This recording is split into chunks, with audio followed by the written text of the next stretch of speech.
सरकार 3 साल तो पूरे जरूर की, मगर इन 3 साल में सरकार का जो गोल्डन पीरियड था वो कोरोना की वजह से बहुत अधिक प्रभावित हुआ।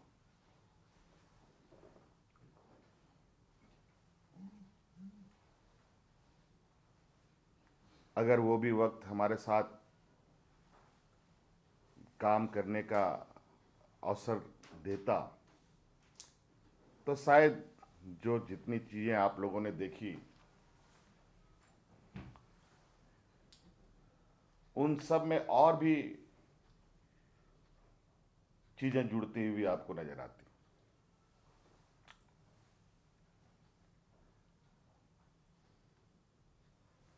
फिर भी इस चुनौती को स्वीकार करते हुए हम लोग आगे बढ़ते रहे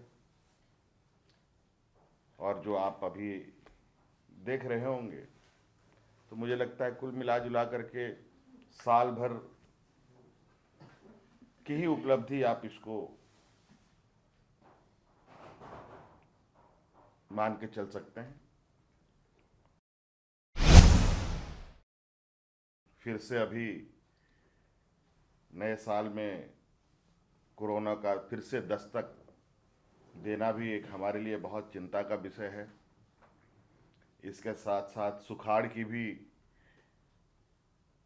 मार हमें पड़ी है। ऐसे विपरीत परिस्थिति में और ऐसे चुनौती भरा वक्त में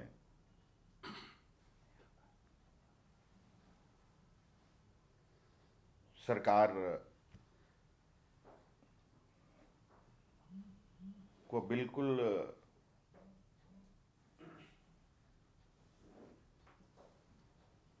राज्य के 3.25 करोड़ लोगों को अपने ध्यान में रखकर काम करना, मुझे नहीं लगता है कि 20 वर्षों में इतना चुनौती भरा वक्त किसी सरकार को मिला होगा। फिर भी हम इनसे ना हतोत्साहित हुए, ना हमारे लक्ष्य से डगमगाए, ना हम लक्ष्य से डगमगाए, ना हमारा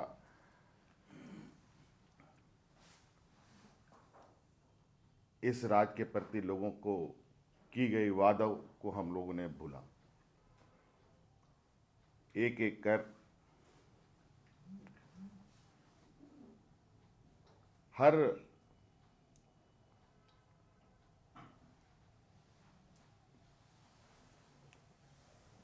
योजनाओं को तो हम लोगों ने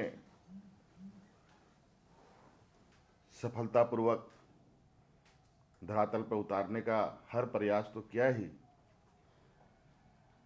लेकिन साथ साथ में जो राज्य अलग होने के बाद से आज तक जो राज्य के अंदर कई ऐसे सवाल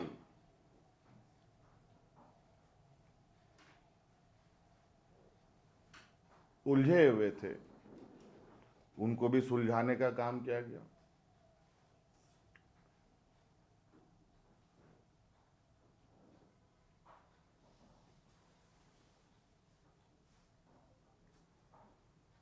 राज्य के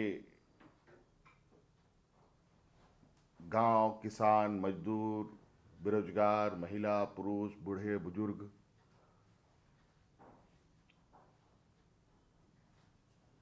को तो देखना सरकार का दायित्व है। उसके साथ साथ सरकार का यह भी दायित्व है कि सरकार के अंदर कार्य कर रहे कर्मचारियों का भी और व्यवस्था का भी ध्यान रखे।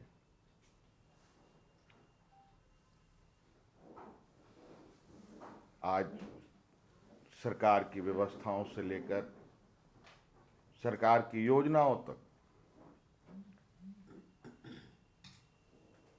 बड़ी तेजी से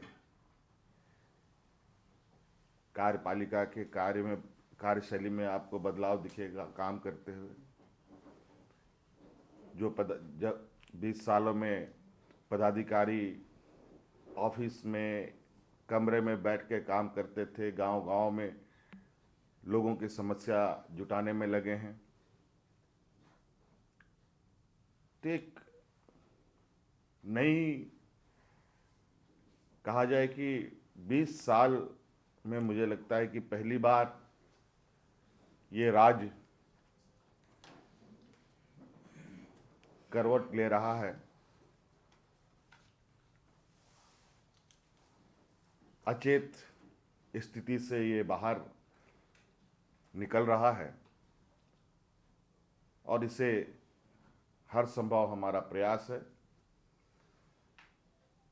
इसको अपने पैरों पर खड़ा करें और देश के अग्रणी राज्यों के पायदान में ले जाके खड़ा करें। 20 वर्षों में या राज्य अलग होने के बाद कोई ऐसा वाकया या कोई ऐसा घटना या कोई ऐसा योजना या कोई ऐसी सोच या कोई ऐसी दिशा आप नहीं बता पाएंगे जिससे आपको लगे या आप अंदाजा लगा सकें कि राज्य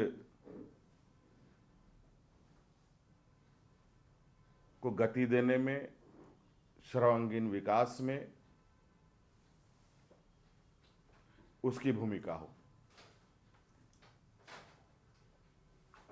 आज कई ऐसे चीजें हैं जो आप देखेंगे और महसूस करेंगे कि उन सब दिशा से, उन सब योजना से, उन सब राह से आने वाले भविष्य में इस राज्य की एक अलग छवि बन के उभरेगी और इस राज्य को और इस राज्य के लोग अपने हुनर, अपनी दक्षता, अपने काबिलियत के बल पर, अपने मेहनत के बल पर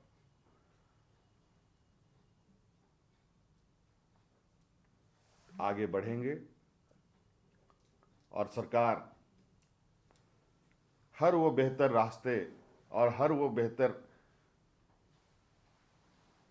व्यवस्था उनको उपलब्ध कराने के लिए कटिबद्ध है, संकल्पित है, जिससे राज्य के युवा, किसान, मजदूर, नौजवान, व्यापारी, सब लोग को आगे बढ़ने का और काम करने का एक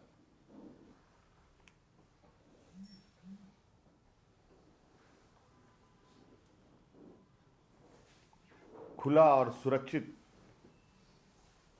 वातावरण को और रास्ते मिलेंगे। देखिए, मेरा विषय इस जो मेरी स्थानीय नीति और नियोजन नीति लाने का जो विषय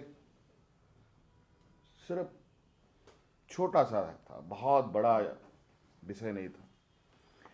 ये मैं आपको दिखाना चाहता हूँ। ये 2016 का एक आप ही के साथियों का ये है।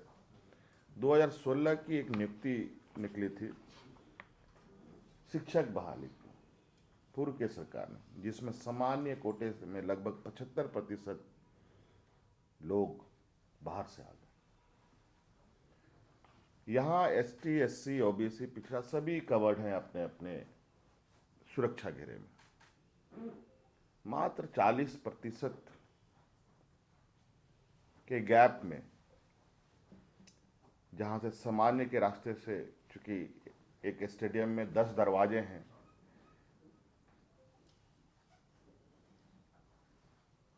तो 9 दरवाजे तो सुरक्षित हैं।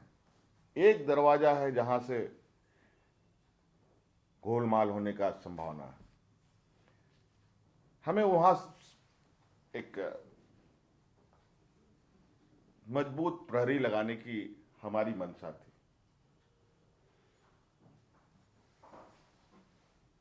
लोग कहते हैं मैं हेमंत सोरेन बाहरी भीतरी का राजनीति करता है, आदिवासियों का राजनीति करता है, तो ये आदिवासी का राजनीति का नमूना नहीं है।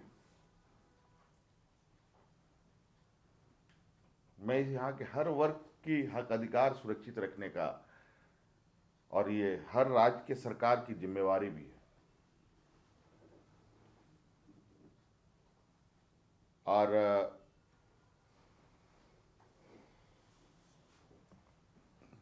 मुझे लगता है इस जिम्मेवारी को सभी राज्य बड़ी मजबूती से करते भी हैं।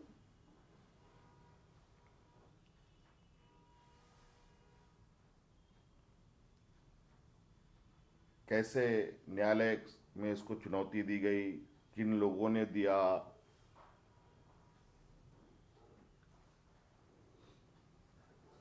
क्या षड्यंत्र था इसके पीछे, मैं इस पर नहीं जाना चाहता। इस पर बहुत बातें होगी। अब चूंकि कोर्ट ने निरस्त कर दिया, उसका कानूनी आकलन भी हम करेंगे। लेकिन जो वर्तमान हालात है, चाहे वो राज्य में हो चाहे वो देश के अंदर हो, जो हमारे विपक्ष के लोग जो राजनीति करते हैं, जो युवाओं की बात करते हैं, नौजवानों की बात करते हैं,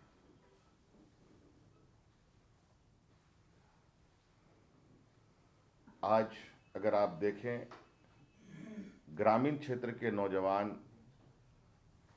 किन क्षेत्रों में सबसे अधिक नौकरियां पाते थे? या तो वो आर्मी में जाते थे, कोई पूंजीपति और संभ्रांत परिवार का लोग, बहुत गिना चुना लोग, वो भी अपग्रेड पोस्ट पे जाते थे। सेना में लोग जाते थे, रेलवेज में जाते थे, बैंकों में जाते थे। ऐसे ऐसे कंपनियों में हमारे ग्रामीण क्षेत्र के नौजवान बड़े पैमाने में रिक्रूट होते थे। लेकिन आज वो सारी नौकरियों की क्या हालत है? हमारे देश के नीति निर्धारणों में जो नीति निर्धारण करते हैं हमारे विपक्ष के लोग, इनको बताना चाहिए।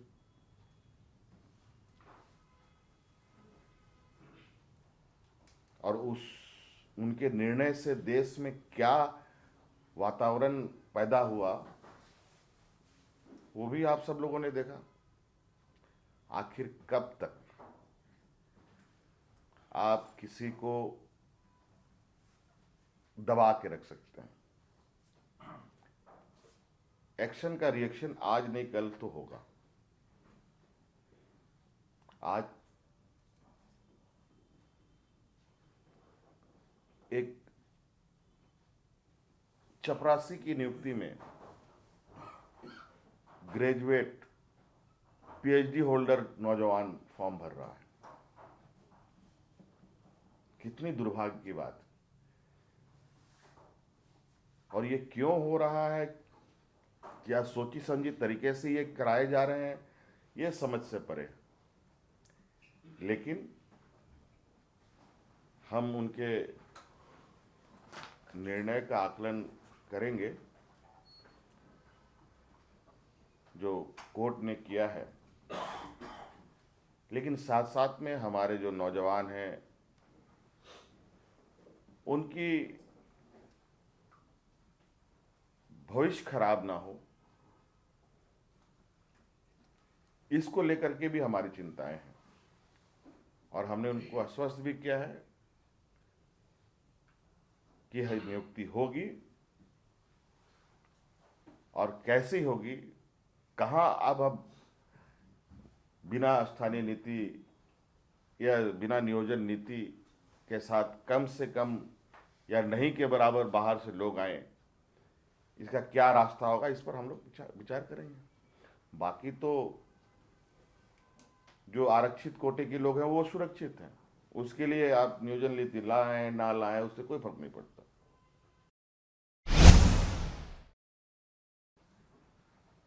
यहाँ बहुत सारे ऐसे चीजें हो चुकी हैं जिसको हम दोहराने के पक्ष में नहीं है। जैसे कि ये 75% अभ्यर्थी बाहर आ गए, अब आ गए, क्यों कोर्ट को ये भी निर्देश देना चाहिए कि इनको बाहर कर दो, क्यों नहीं कर रहे? आखिर आप कई उदाहरण देखे होंगे, कई राज्य के, जैसे बिहार के लोग महाराष्ट्र जाते हैं तो वहां पीटे जाते हैं, झारखंड के लोग दूसरे राज्यों में जाते हैं तो वहां पीटे जाते हैं, वहां के लोग कहीं और जाते हैं तो वहां पीटे जाते हैं। कुछ चीजों के हक अधिकार कुछ जगह की एक वाजिब मांग है जहां पर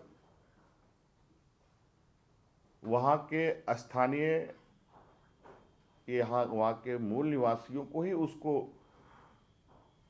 होना चाहिए। ये एक लेमैन कंसेप्ट, एक आम धारणा बनी होनी चाहिए।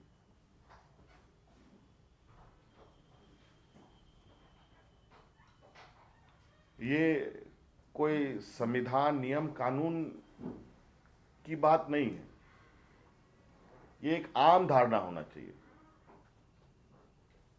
कि भाई ये तो ये इन्हीं लोगों को जाना चाहिए।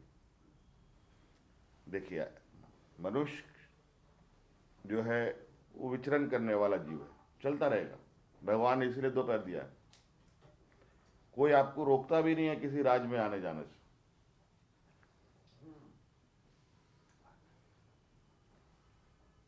मैं हमेशा एक उदाहरण बोलता हूं,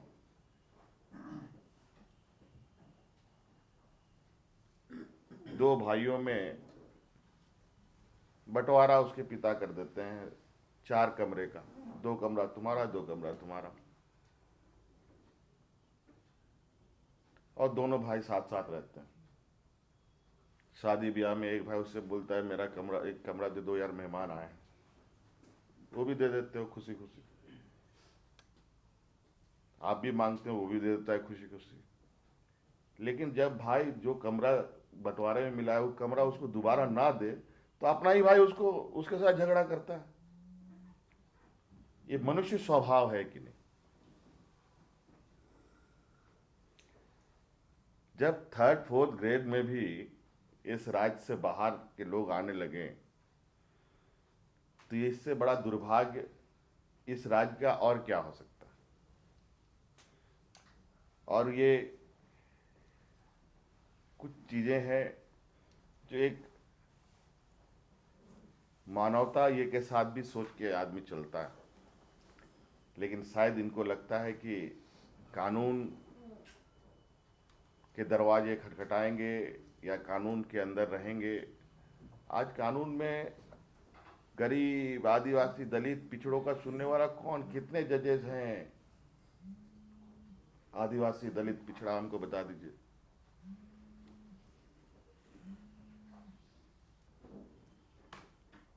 और ये भी बता दीजिए कि जेल में कितना आदिवासी, दलित, पिछड़ा है। आज ये लोग संविधान में शक्तियां उनको दी गई है, उसको संरक्षित की गई है, उसके बावजूद ये नहीं बढ़ पा रहे हैं। इसके पीछे क्या वजह है? आज रेलवे का प्राइवेटाइजेशन, बैंकों का प्राइवेटाइजेशन, मोटा मोटी सैनिकों का भी प्राइवेटाइजेशन, अब संविधान में आपको आरक्षण मिले ना मिले कोई फायदा नहीं,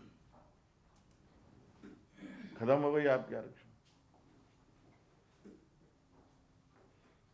तो हर सरकार अपने लोगों को, अपने राज्य के लोगों को उनके अधिकार देने के अपने अपने तरीके बनाने का प्रयास करती है, और यही वजह है अगर ये हमारा जो बिल हमने पास किया था, इस बिल को हम लोगों ने 9वीं अनुसूची में डालने का क्यों कहा, वो इसीलिए कि ऐसे खुराफात लोग फिर कोर्ट में जाकर के इसको चुनौती ना दे पाए, इस पर और सुरक्षा कवच हम लगा पाए, इसके लिए हम लोगों ने प्रयास किया था। क्योंकि ये लोग तो बौद्धिक मारक क्षमता में बहुत आगे हैं, तो चलते हैं उस तरीके से। ऐसा है, अब जीएसटी हो गया बंद और राज्य को 5,000 करोड़ रुपए का सालाना नुकसान। आप बताइए सहयोग है कि नुकसान है?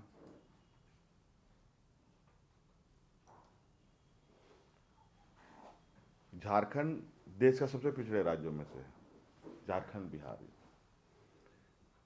क्या हम इसको महाराष्ट्र गुजरात के साथ कंपेयर करके चलेंगे तो फिर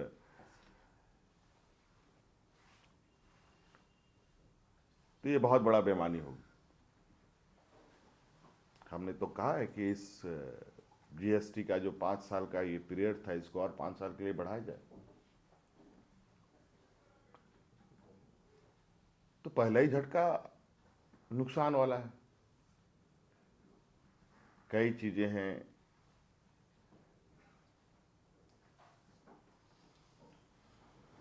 अब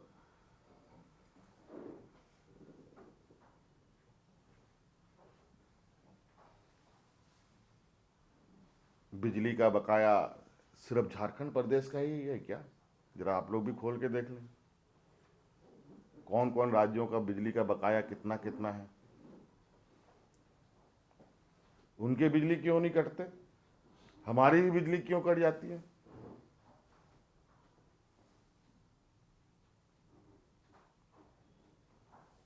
तो कई सारी चीजें हैं, कई चीजें राजनीतिक नजर से भी लोग देखते हैं।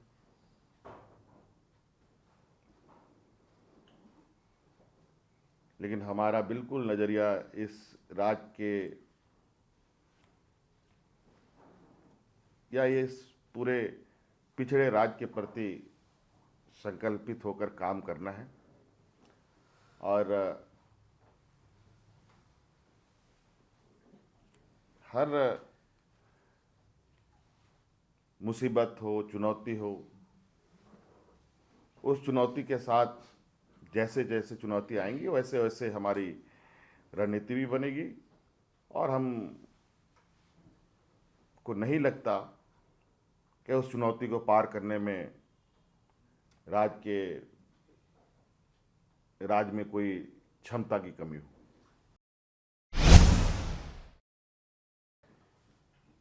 किसी एजेंसी का कन्विक्शन रेट कितना है?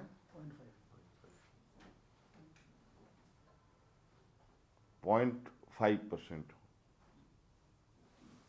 और देश में सबसे अधिक सक्रिय हो, और भी वो भी विपक्षों के ऊपर। अब वो भी आंकड़े आप लोग के पास है, मुझे बताने की जरूरत नहीं है। आप भी सब आंकड़े कहें, मैं कितना लेके घूमूंगा कि विपक्षों पर कितनी कार्रवाई हुई है, पक्षों पर कितनी कार्रवाई हुई। तो ये ऐसा नहीं लगता कि आपको क्या लगता है, ये बात आप हमसे सुनना चाहते हैं? हमसे क्यों सुनना चाहते हैं? आज तो कुछ चीजें बोलने की जरूरत नहीं है, खुद ही दिखता है, वो स्पष्ट रूप से चीजें लोगों को दिखता है, इसमें कहीं बोलने और चर्चा करने की, हाँ ये बात जरूर है कि सबको लगता है कि वो ऑस्ट्रिच जैसा होता है ना, शतुरमुर्ग मूड़ी झुका लेता है तो लगता है कि पूरा सर छुप गया, तो ऐसा हो नहीं सकता। कई चीज़ें देश में आई, कई नीतियां बनी, कई एजेंसियां बनी, कई चीज़ें आई गई, और क्या फलाफल यहाँ जहाँ अरबों खरबों का घोटाला हो रहा है, बड़े बड़े बैंकों का 10,000 करोड़ 50,000 करोड़ लेकर के लोग विदेश चंपत हो जा रहे हैं, वहां तो कुछ अता पता नहीं वो पैसे आएंगे कब आएंगे, भगवान जाने, 15 लाख करोड़ रुपए कब आएंगे। और यहाँ चवन्नी अठन्नी ढूंढने में लोग लगे हुए हैं। आज पता कर लीजिए, हमारे राज्य की अगर गतिविधि को देखें, मुझे लगता नहीं है कि 100-200 छापे से कम पड़े हों। पता नहीं, मुझे याद नहीं है क्या मिला, जरा बताइए इनको। कितने करोड़ों रुपया इन लोगों ने एकत्रित किया।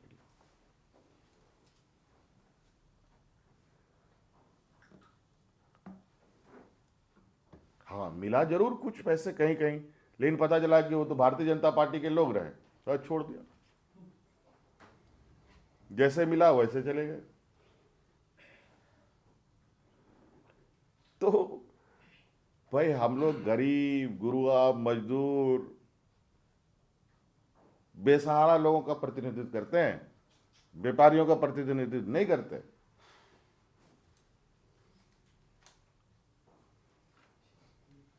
तो इनको लगता है कि अगर एजेंसी हैं, ईमानदारी से काम कर रहे हैं, तो मुझे कोई गुरेज नहीं, आप बिल्कुल स्वतंत्र रूप से पूरे राज्य में घूमिए, लेकिन गलत तरीके से, गलत ये करके आप चीज़ों को करेंगे, इंटरप्रिटेशन करेंगे, तो हमारा भी आपत्ति है इस विषय पर। देखिए, हम लोग किसी के प्रेशर वेशर में नहीं आते हैं। हम लोग को प्रेशर किस चीज़ का, भाई जरा बता दो। अब बताओ आप ही, हमें प्रेशर क्या चीज़ का? अगला चुनाव जीतने का। अब अगला चुनाव, अब देखो, सरकार में तो पिछले बार यही थे, फिर वो आज कहां है?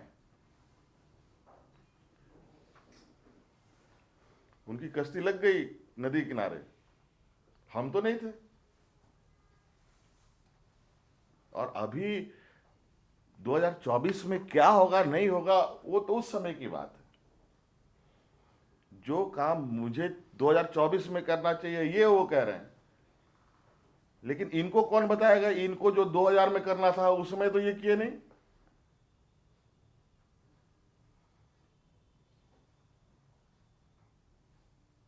हम आज कर रहे हैं या कल कर रहे हैं, मेरी 5 साल की सरकार होती है बॉस, 5 दिन की नहीं।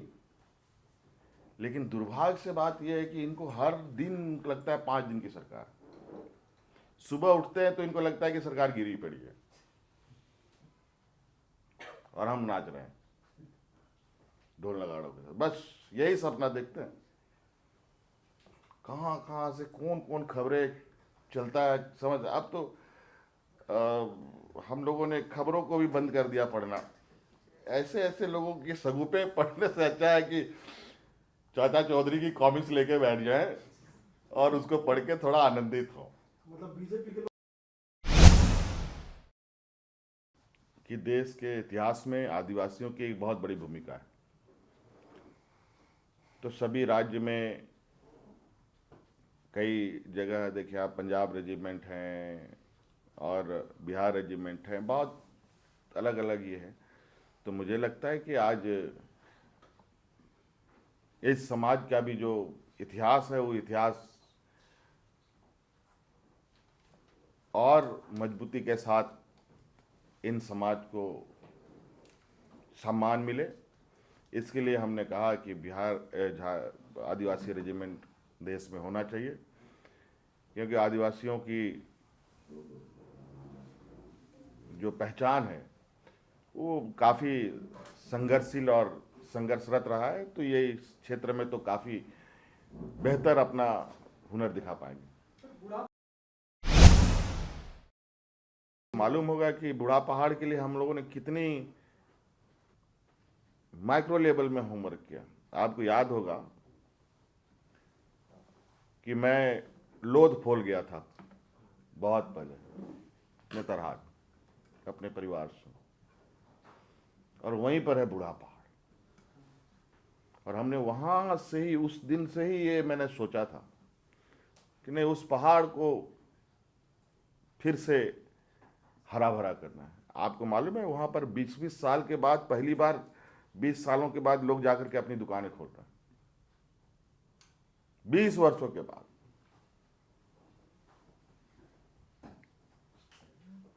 और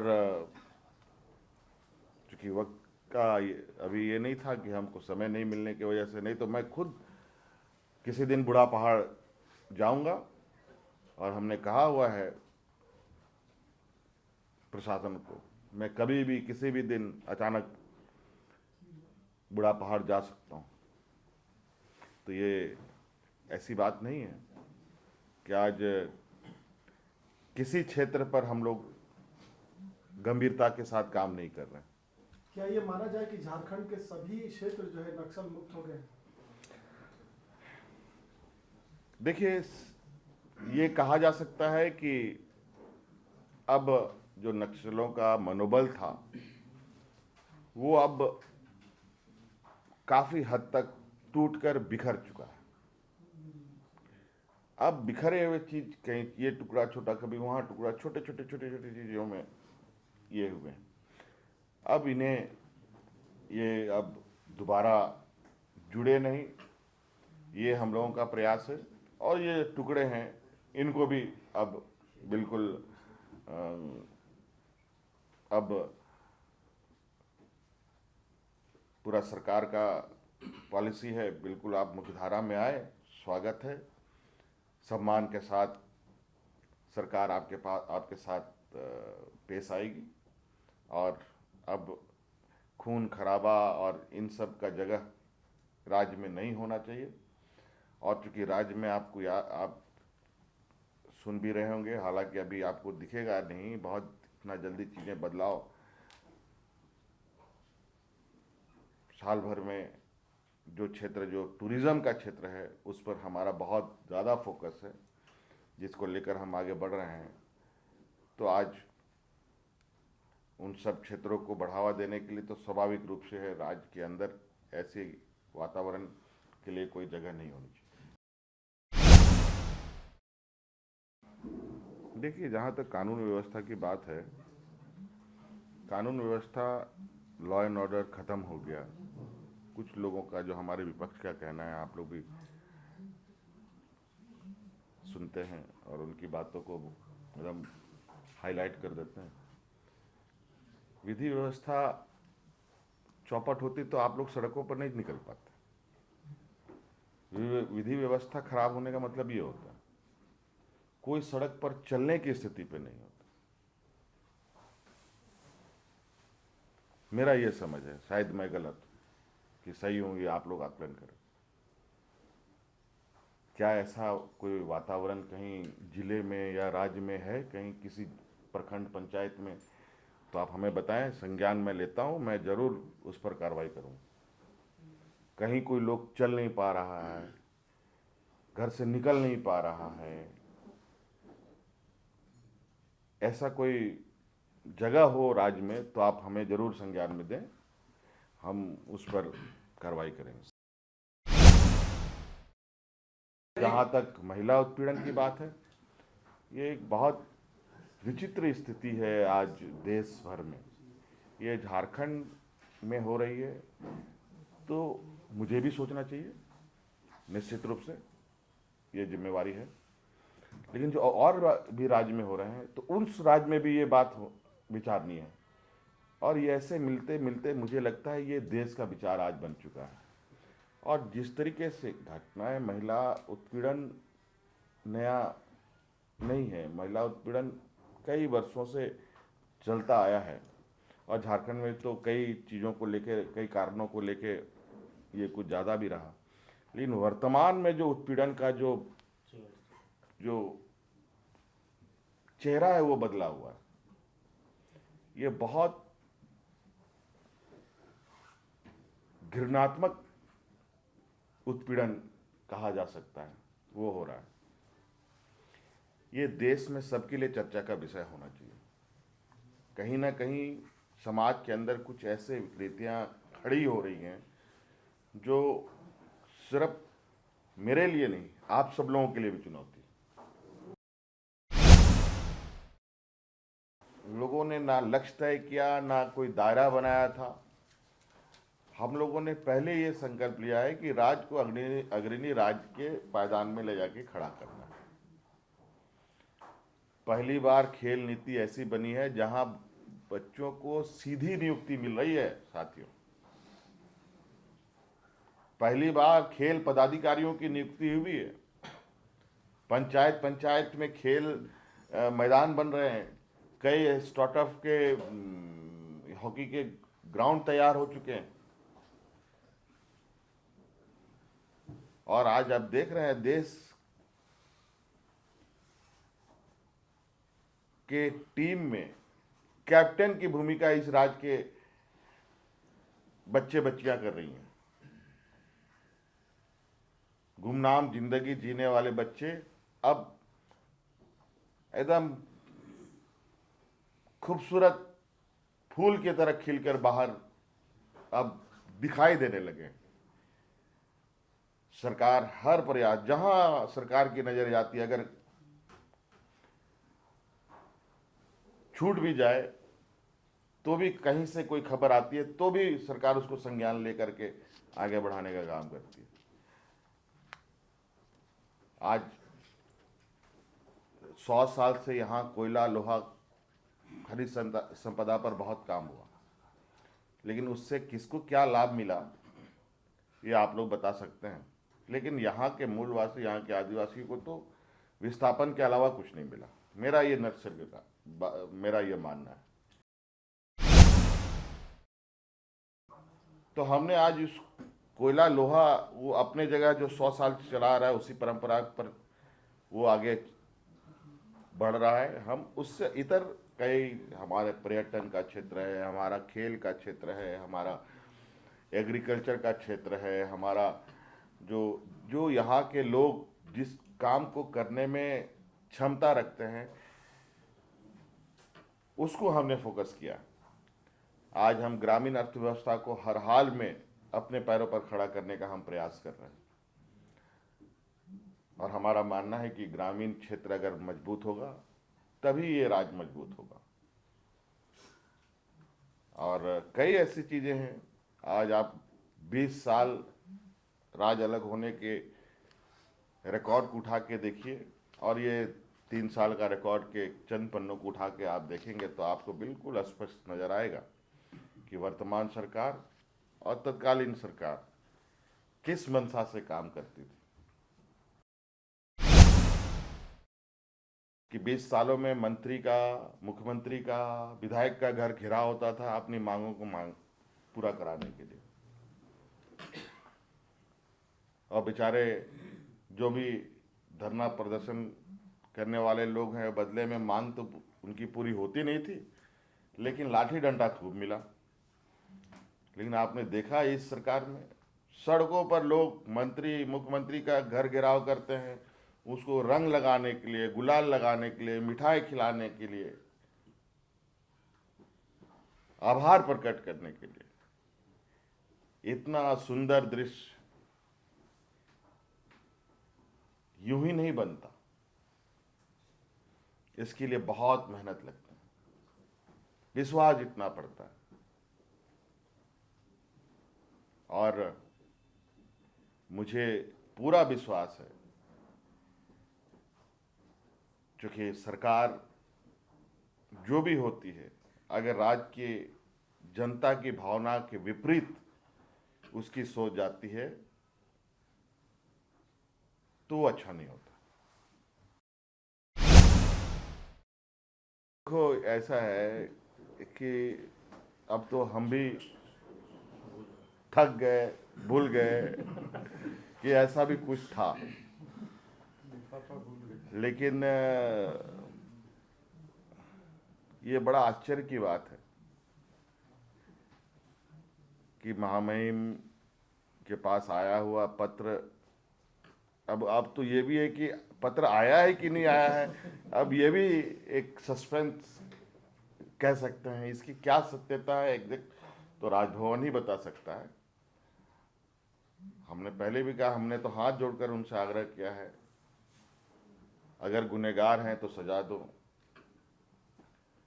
अगर गुनहगार नहीं है तो बिल्कुल हमें आशीर्वाद दो। लेकिन ये किस वजह से वर्तमान लिफाफा का कहानी जाके कहाँ अटक गया है, ये कहना बड़ा मुश्किल है। अब इस विषय पर मैं बहुत ज़्यादा टिप्पणी नहीं कर सकता।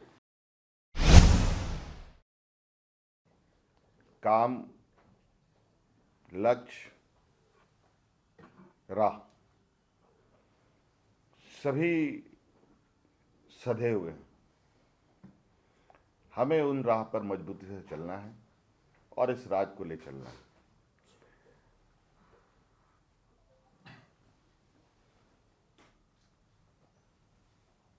अब तो राज की बागडोर हमारे हाथ में है और इस राज को और इस राज के लोगों को, नौजवानों को पूरा विश्वास कि कहीं ना कहीं ये आंदोलनकारी का बेटा इस राज के प्रति अपनी कर्तव्यों का निर्वहन ईमानदारी से करेगा। और मैं बिल्कुल इस बात को संकल्प लेकर के चलता हूँ कि ये राज जितनी तकलीफ और जितना पीड़ा के साथ अपने जीवन काल को बिताया है, उस पीड़ा, उस तकलीफ को इस राज्य की जनता के साथ मिलकर ख़त्म करने का और उसे समाप्त करने का काम किया जाएगा। और जो हमारे राज के वीर शहीद का सपना था, उन सपनों को पूरा करना।